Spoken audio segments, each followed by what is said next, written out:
ಓಂ ಕುಬೇರಾಯ ನಮಃ. ನಮಸ್ಕಾರ ಸ್ನೇಹಿತರೆ, ಚಾನಲ್ಗೆ ಸ್ವಾಗತ.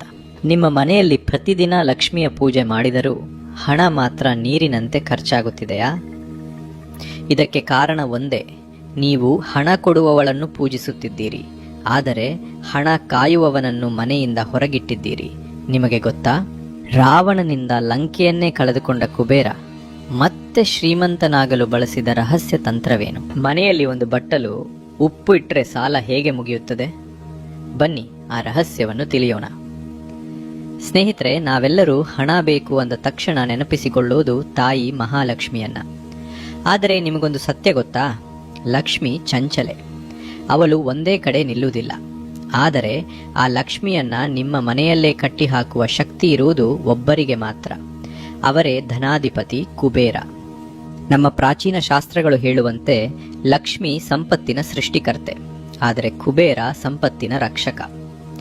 ನಾವು ಮಾಡುವ ದೊಡ್ಡ ತಪ್ಪು ಏನೆಂದರೆ, ನಾವು ಲಕ್ಷ್ಮಿಯನ್ನ ಪೂಜಿಸ್ತೀವಿ, ಆದರೆ ಕುಬೇರನನ್ನ ಮರೆತು ಬಿಡ್ತೀವಿ.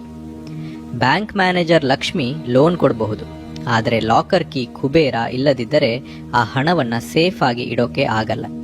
ಇವತ್ತು ನಾವು ಕುಬೇರನ ಆಶೀರ್ವಾದವನ್ನ ಮನೆಗೆ ಆಹ್ವಾನಿಸುವ ಪ್ರಾಚೀನ ರಹಸ್ಯಗಳನ್ನು ತಿಳಿಯಲಿದ್ದೇವೆ.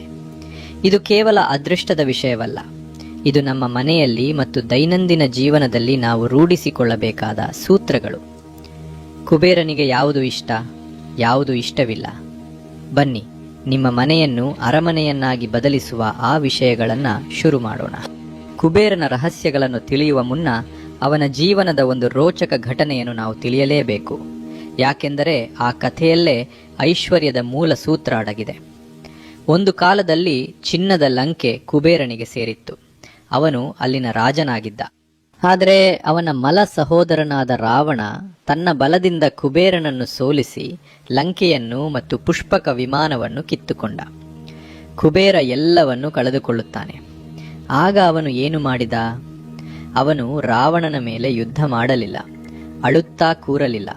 ಅವನು ನೇರವಾಗಿ ಹಿಮಾಲಯಕ್ಕೆ ಹೋದ. ಅಲ್ಲಿ ಶಿವನನ್ನು ಕುರಿತು ಘೋರ ತಪಸ್ಸು ಮಾಡಿದ.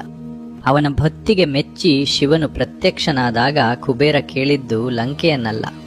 ಅವನು ಕೇಳಿದ್ದು, ಪ್ರಭು, ನನಗೆ ಲಂಕೆ ಹೋದರೆ ಹೋಯ್ತು, ನನಗೆ ನಿನ್ನ ಹತ್ತಿರ ಇರುವ ಭಾಗ್ಯ ಕೊಡು, ನನಗೆ ಜಗತ್ತಿನ ಸಮಸ್ತ ಸಂಪತ್ತನ್ನು ರಕ್ಷಿಸುವ ಜವಾಬ್ದಾರಿ ಕೊಡು. ಶಿವನು ಅವನನ್ನು ದೇವತೆಗಳ ಖಜಾಂಚಿಯನ್ನಾಗಿ ಮಾಡಿದ. ಇಲ್ಲಿ ನಾವು ಕಲಿಯಬೇಕಾದ ಮೊದಲ ಪಾಠ ತ್ಯಾಗ ಮತ್ತು ತಾಳ್ಮೆ. ಕುಬೇರ ಲಂಕೆಯನ್ನು ಬಿಟ್ಟುಕೊಟ್ಟಿದ್ದಕ್ಕೆ ಅವನಿಗೆ ಅಲಕಾಪುರಿ ಎಂಬ ಲಂಕೆಗಿಂತ ಸುಂದರವಾದ ನಗರ ಸಿಕ್ಕಿತು. ಯಾರು ಧರ್ಮದ ದಾರಿಯಲ್ಲಿ ಮತ್ತು ತಾಳ್ಮೆಯಿಂದ ಇರುತ್ತಾರೋ ಅವರಿಗೆ ಕುಬೇರ ಒಲಿಯುತ್ತಾನೆ. ಈಗ ಅತಿ ಮುಖ್ಯವಾದ ವಿಷಯಕ್ಕೆ ಬರೋಣ. ಕುಬೇರನು ನಿಮ್ಮ ಮನೆಗೆ ಬರುವುದನ್ನು ತಡೆಯುತ್ತಿರುವ ಆ ತಪ್ಪುಗಳು ಯಾವುವು? ನಮ್ಮ ದೈನಂದಿನ ಜೀವನದಲ್ಲಿ ನಾವು ಮಾಡುವ ಈ ತಪ್ಪುಗಳೇ ಕಾರಣ. 1. ಕತ್ತಲೆ ಮತ್ತು ಜೇಡರ ಬಲೆ. ಕುಬೇರನು ಸ್ವಚ್ಛತೆ ಮತ್ತು ಬೆಳಕಿನ ಪ್ರಿಯ. ಮನೆಯ ಮೂಲೆಗಳಲ್ಲಿ ಜೇಡರ ಬಲೆ ಇದ್ದರೆ ಅಥವಾ ಸಂಜೆ ಹೊತ್ತು ಮನೆಯಲ್ಲಿ ಕತ್ತಲೆ ಇದ್ದರೆ ಅಲ್ಲಿ ಕುಬೇರ ಬರುವುದಿಲ್ಲ, ಬದಲು ದಾರಿದ್ರ್ಯ ಪ್ರವೇಶಿಸುತ್ತದೆ. 2. ಹಣವನ್ನು ಅಗೌರವಿಸುವುದು. ಇದು ತುಂಬಾ ಜನ ಮಾಡ್ತಾರೆ. ನೋಟುಗಳನ್ನು ಉಂಡೆ ಮಾಡಿ ಜೇಬಿನಲ್ಲಿ ಇಡುವುದು, ಪರ್ಸ್ನಲ್ಲಿ ಹಣದ ಜೊತೆಗೆ ಹಳೆಯ ರಸೀದಿ, ಚಾಕ್ಲೇಟ್ ಕವರ್ ಇಡುವುದು. ಇದು ಕುಬೇರನಿಗೆ ಇಷ್ಟವಾಗುವುದಿಲ್ಲ. ನಿಮ್ಮ ಪರ್ಸ್ ಕುಬೇರನ ಪುಟ್ಟ ಮನೆ ಇದ್ದ ಹಾಗೆ, ಅದನ್ನು ಯಾವಾಗಲೂ ಕ್ಲೀನಾಗಿ ಇಡಿ. 3. ನೀರು ಸೋರುವುದು. ಮನೆಯ ನಲ್ಲಿಯಲ್ಲಿ ನೀರು ತೊಟ್ಟಿಕ್ಕುತ್ತಿದ್ದರೆ ನಿಮ್ಮ ಮನೆಯ ಹಣ ಕೂಡ ಹಾಗೇ ಕಳೆದು ಹೋಗುತ್ತದೆ ಎಂದು ಅರ್ಥ. ನೀರು ಸಂಪತ್ತಿನ ಸಂಕೇತ, ಅದನ್ನು ವ್ಯರ್ಥ ಮಾಡಬೇಡಿ. ಹಾಗಾದರೆ ಕುಬೇರನನ್ನು ಆಹ್ವಾನಿಸುವುದು ಹೇಗೆ? ಇದಕ್ಕಾಗಿ ನೀವು ದೊಡ್ಡ ಹೋಮ ಮಾಡಬೇಕಿಲ್ಲ. ನಿಮ್ಮ ದೈನಂದಿನ ರೂಢಿಗಳಲ್ಲಿ ಈ ಬದಲಾವಣೆಗಳನ್ನು ಮಾಡಿಕೊಳ್ಳಿ. 1. ಕುಬೇರನ ಸ್ಥಾನ. ಮನೆಯಲ್ಲಿ ಒಂದು ಹಸಿರು ಗಿಡವನ್ನು ಇಡಿ, ಅಥವಾ ಒಂದು ಪಾತ್ರೆಯಲ್ಲಿ ನೀರು ತುಂಬಿ ಇಡಿ. ಹಸಿರು ಬಣ್ಣ ಮತ್ತು ನೀರು ಕುಬೇರನ ಶಕ್ತಿಯನ್ನು ಆಕರ್ಷಿಸುತ್ತದೆ. 2. ಸಂಜೆ ದೀಪದ ರಹಸ್ಯ. ಪ್ರತಿದಿನ ಸಂಜೆ ಮುಖ್ಯ ದ್ವಾರದ ಬಳಿ ಮತ್ತು ತುಳಸಿ ಕಟ್ಟೆಯ ಬಳಿ ದೀಪ ಹಚ್ಚಿ. ಇದು ಕುಬೇರನಿಗೆ ನಾವು ನೀಡುವ ಸ್ವಾಗತ. 3. ಲವಂಗ ಮತ್ತು ಕರ್ಪೂರ. ವಾರಕ್ಕೆ ಒಮ್ಮೆ ಕರ್ಪೂರದ ಜೊತೆ 2 ಲವಂಗವನ್ನು ಹಾಕಿ ಇಡೀ ಮನೆಗೆ ಧೂಪ ತೋರಿಸಿ. ಇದು ಮನೆಯಲ್ಲಿರುವ ನೆಗೆಟಿವ್ ಎನರ್ಜಿಯನ್ನು ಓಡಿಸಿ ಕುಬೇರನ ಆಗಮನಕ್ಕೆ ದಾರಿ ಮಾಡಿಕೊಡುತ್ತದೆ. 4. Locker secret. ನಿಮ್ಮ ಹಣ ಇಡುವ ತಿಜೋರಿ ಅಥವಾ ಬೀರು ಅದರ ಬಾಗಿಲು ಕುಬೇರನ ದಿಕ್ಕಿಗೆ ತೆಗೆಯಿರಿ. ಹೀಗೆ ಮಾಡಿದರೆ ಬೀರು ತೆಗೆದಾಗಲೆಲ್ಲ ಕುಬೇರನ ದೃಷ್ಟಿ ಹಣದ ಮೇಲೆ ಬಿದ್ದು ಅದು ವೃದ್ಧಿಯಾಗುತ್ತದೆ. ಸ್ನೇಹಿತರೆ, ನಿಯಮ ಪಾಲಿಸಿದ ತಕ್ಷಣ ಶ್ರೀಮಂತರಾಗ್ತೀವಿ ಅಂತ ಅನ್ಕೋಬೇಡಿ. ಕುಬೇರ ಅನುಗ್ರಹ ನೀಡುವ ಮೊದಲು ನಿಮ್ಮನ್ನು ಒಂದು ಪರೀಕ್ಷೆ ಮಾಡ್ತಾನೆ. ಅದೇ ಅಹಂಕಾರದ ಪರೀಕ್ಷೆ.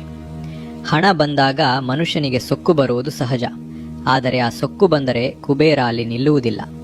ಇದಕ್ಕೆ ಸ್ವತಃ ಕುಬೇರನಿಗೇ ಆದ ಅನುಭವವೇ ಸಾಕ್ಷಿ.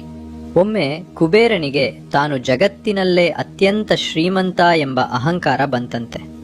ಅದನ್ನು ತೋರಿಸಿಕೊಳ್ಳಲು ಅವನು ಕೈಲಾಸಕ್ಕೆ ಹೋಗಿ ಶಿವ ಮತ್ತು ಪಾರ್ವತಿಯನ್ನು ತನ್ನ ಅರಮನೆಯಲ್ಲಿ ಊಟಕ್ಕೆ ಕರೆದ. ಶಿವನಿಗೆ ಕುಬೇರನ ಅಹಂಕಾರ ಅರ್ಥವಾಯಿತು. ಅವನು ನಕ್ಕು, ನಾನು ಬರಲ್ಲ, ನನ್ನ ಮಗ ಗಣೇಶನನ್ನು ಕರೆದುಕೊಂಡು ಹೋಗು ಅಂದರಂತೆ. ಕುಬೇರನಿಗೆ ಸ್ವಲ್ಪ ಬೇಜಾರಾಯಿತು. ಈ ಪುಟ್ಟ ಹುಡುಗ ಬಂದು ಎಷ್ಟು ಊಟ ಮಾಡಿಯಾನು, ನನ್ನ ಅರಮನೆಯ ವೈಭವ ಇವನಿಗೆ ಅರ್ಥವಾಗುತ್ತಾ ಅಂತ ಅಹಂಕಾರದಿಂದಲೇ ಕರೆದುಕೊಂಡು ಹೋದರಂತೆ. ಗಣೇಶನು ಊಟಕ್ಕೆ ಕುಳಿತ. ಕುಬೇರ ಬಂಗಾರದ ತಟ್ಟೆಯಲ್ಲಿ ಊಟ ಬಡಿಸಿದ. ಆಮೇಲೆ ಏನಾಯ್ತು ಗೊತ್ತಾ? ಗಣೇಶ ಕ್ಷಣಾರ್ಧದಲ್ಲಿ ಬಡಿಸಿದ ಎಲ್ಲ ಊಟವನ್ನು ತಿಂದು ಮುಗಿಸಿದ. ಇನ್ನೂ ಬೇಕು ಅಂದರಂತೆ. ಕುಬೇರ ತನ್ನ ಅಡುಗೆಯವರನ್ನು ಕರೆಸಿ ಅರಮನೆಯಲ್ಲಿದ್ದ ಎಲ್ಲ ಅಡುಗೆಯನ್ನು ತರಿಸಿದ. ಗಣೇಶ ಅದನ್ನೂ ತಿಂದ. ಆದರೆ ಹಸಿವು ಇಂಗಲಿಲ್ಲ. ಕುಬೇರನಿಗೆ ಬೆವರು ಇಳಿಯಿತು. ಗಣೇಶ ಘರ್ಜಿಸಿದ. ಕುಬೇರ, ನನಗೆ ಹಸಿವಾಗ್ತಿದೆ, ತಿನ್ನಲು ಬೇರೆ ಏನೂ ಇಲ್ಲವೇ ಅಂದರಂತೆ. ಆಗ ಕುಬೇರ ಓಡಿ ಹೋಗಿ ಶಿವನ ಪಾದಕ್ಕೆ ಬಿದ್ದ. ಪ್ರಭು, ನನ್ನ ಅಹಂಕಾರ ಮುರಿಯಿತು. ಸಂಪತ್ತು ಇರೋದು ಹಂಚಿ ತಿನ್ನೋದಕ್ಕೆ ಹೊರತು ಪ್ರದರ್ಶನ ಮಾಡೋದಕ್ಕಲ್ಲ ಎಂದು ಕ್ಷಮೆ ಕೇಳಿದರಂತೆ.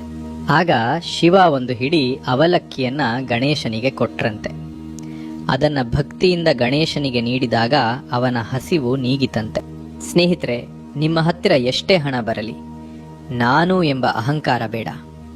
ಕುಬೇರ ಬಾಗಿಲಲ್ಲಿ ನಿಲ್ಲಬೇಕಾದರೆ ನಾವು ವಿನಯವಂತರಾಗಿರಬೇಕು.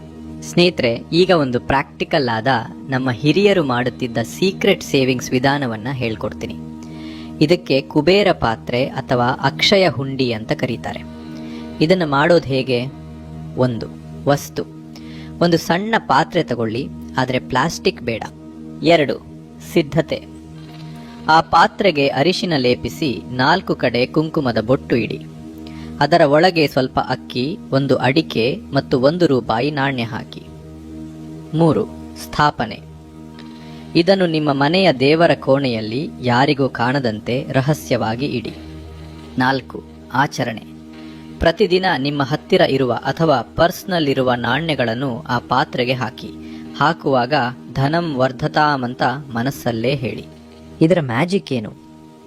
ನೀವು ಹಾಕುವ ಚಿಲ್ಲರೆ ಹಣ ಮುಖ್ಯ ಅಲ್ಲ, ಆದರೆ ಪ್ರತಿದಿನ ಹಾಕುವ ಆ ಶಿಸ್ತು ಇದೆಯಲ್ಲ, ಅದು ಕುಬೇರನಿಗೆ ಇಷ್ಟ. ಆ ಪಾತ್ರೆ ಅಥವಾ ಹುಂಡಿ ತುಂಬಿದಾಗ ಆ ಹಣವನ್ನು ಖರ್ಚು ಮಾಡಬೇಡಿ. ಅದರಿಂದ ದೇವರಿಗೆ ಪೂಜೆ ಮಾಡಿಸಿ ಅಥವಾ ದಾನ ಮಾಡಿ ಅಥವಾ ಮನೆಯಲ್ಲಿ ಸಿಹಿ ಮಾಡಿ.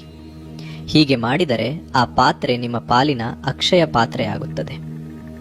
ಸಾಲಕ್ಕಾಗಿ ಕೈ ಚಾಚುವ ಪರಿಸ್ಥಿತಿ ಎಂದಿಗೂ ಬರುವುದಿಲ್ಲ. ಇದು ಕೇವಲ ಮನೆಗೆ ಮಾತ್ರ ಅಲ್ಲ, ಅಂಗಡಿ, ಬಿಸ್ನೆಸ್ ಅಥವಾ ಆಫೀಸ್ ನಡೆಸುವವರಿಗೂ ಕುಬೇರನ ಅನುಗ್ರಹ ಬೇಕೇ ಬೇಕು. ವ್ಯಾಪಾರದಲ್ಲಿ ಲಾಭ ಬರಲು, ಗಿರಾಕಿಗಳು ಆಕರ್ಷಿತರಾಗಲು ಈ 3 ನಿಯಮಗಳನ್ನು ಪಾಲಿಸಿ. 1. ಕುಬೇರನ ಆಸನ. ನಿಮ್ಮ ಅಂಗಡಿಯಲ್ಲಿ ಹಣ ಇಡುವ ಡ್ರಾಯರ್ ಅಥವಾ ಕ್ಯಾಶ್ ಕೌಂಟರ್ ಹೇಗಿರಬೇಕು ಅಂದರೆ ಅದು ಕುಬೇರನ ದಿಕ್ಕಿಗೆ ಇರಬೇಕು. 2. ಕನ್ನಡಿಯ ಚಮತ್ಕಾರ. ನಿಮ್ಮ ಕ್ಯಾಶ್ ಬಾಕ್ಸ್ನ ಒಳಗೆ ಹಣದ ಎದುರುಗಡೆ ಒಂದು ಚಿಕ್ಕ ಕನ್ನಡಿ ಇಡಿ.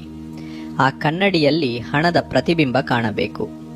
ಇದು ಶಾಸ್ತ್ರದ ಪ್ರಕಾರ ಹಣವನ್ನು ಡಬಲ್ ಮಾಡುವ ಸಂಕೇತ. ಇದು ಪಾಸಿಟಿವ್ ಎನರ್ಜಿಯನ್ನು ಹೆಚ್ಚಿಸುತ್ತದೆ. 3.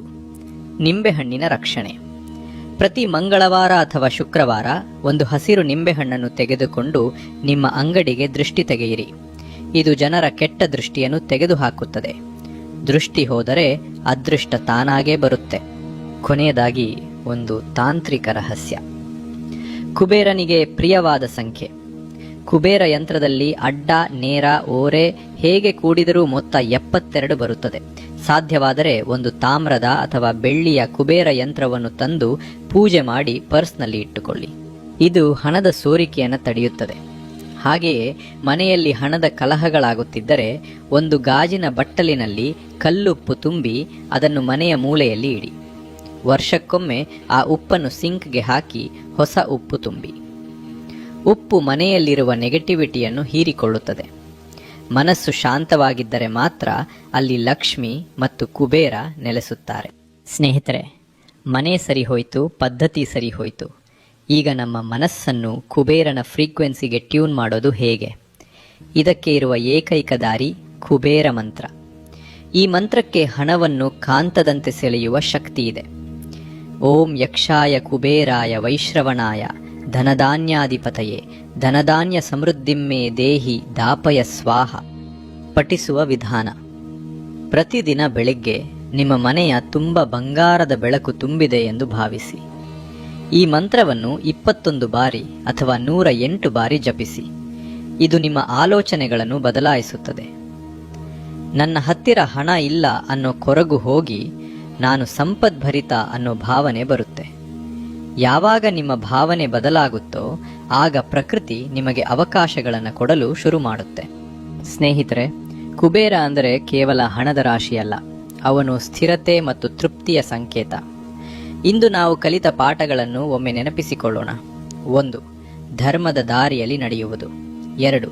ಮನೆಯನ್ನು ದೇವಸ್ಥಾನದಂತೆ ಶುದ್ಧವಾಗಿಡುವುದು. 3. ಹಣವನ್ನು ಗೌರವಿಸುವುದು ಮತ್ತು ಮನೆಯಲ್ಲಿ ಪಾಸಿಟಿವ್ ಎನರ್ಜಿ ಕಾಪಾಡುವುದು. ಈ ನಿಯಮಗಳನ್ನು ಯಾರು ಶ್ರದ್ಧೆಯಿಂದ ಪಾಲಿಸುತ್ತಾರೋ ಅವರ ಮನೆಗೆ ಕುಬೇರ ಬಂದು ನೆಲೆಸುತ್ತಾನೆ. ಇಂದೇ ನಿಮ್ಮ ಮನೆಯಲ್ಲಿ ಈ ಸಣ್ಣ ಬದಲಾವಣೆಗಳನ್ನು ಮಾಡಿ. ಮುಂದಿನ 48 ದಿನಗಳಲ್ಲಿ ನಿಮ್ಮ ಆರ್ಥಿಕ ಪರಿಸ್ಥಿತಿಯಲ್ಲಿ ಆಗುವ ಬದಲಾವಣೆಯನ್ನು ನೀವೇ ನೋಡಿ. ಕುಬೇರನ ಕಥೆ, ಗಣಪತಿಯ ಪಾಠ, ಕುಬೇರನ ರಹಸ್ಯ ಮತ್ತು ಅಕ್ಷಯ ಹುಂಡಿಯ ವಿಧಾನ ಇವೆಲ್ಲವೂ ಕೇವಲ ಮಾಹಿತಿಯಲ್ಲ, ಇವು ಜೀವನ ಸೂತ್ರಗಳು. ಕುಬೇರ ಬರೀ ಹಣ ಕೊಡುವುದಿಲ್ಲ, ಭಾಗ್ಯವನ್ನೂ ಕೊಡುತ್ತಾನೆ. ಈ ಮಹಾ ಸಂಚಿಕೆ ನಿಮಗೆ ಇಷ್ಟವಾಗಿದ್ದರೆ ಇದನ್ನು ನಿಮ್ಮ ಪ್ರೀತಿ ಪಾತ್ರರೊಂದಿಗೆ ಹಂಚಿಕೊಳ್ಳಿ. ಈ ವಿಡಿಯೋದಲ್ಲಿರುವ ಮಾಹಿತಿ ನಿಮಗೆ ಇಷ್ಟವಾಗಿದ್ದರೆ ಪೂರ್ಣ ಭಕ್ತಿಯಿಂದ ಕಮೆಂಟ್ ಬಾಕ್ಸ್ನಲ್ಲಿ ಓಂ ಕುಬೇರಾಯ ನಮಃ ಎಂದು ಬರೆಯಿರಿ.